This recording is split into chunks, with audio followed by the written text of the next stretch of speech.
బ్రతుకునలేని శృతి కలదా ఎదసడిలోనే లయలేదా ఏ కలకైనా ఏ కథకైనా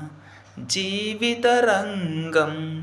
వేదిక కాదా ప్రజాధనం లేని కళ విలాసం ఏ ప్రయోజనం లేని వృధా వికాసం కూసే కోయిల పోతే కాలం ఆగిందా సాగే ఏరై పాడే మరో పదం రాదా మురళికి గల స్వరముల కల పెదవిని విడి పలకదు కథ తరలి రాధ తనే వసంతం తన దరికి రాని వనాల కోసం.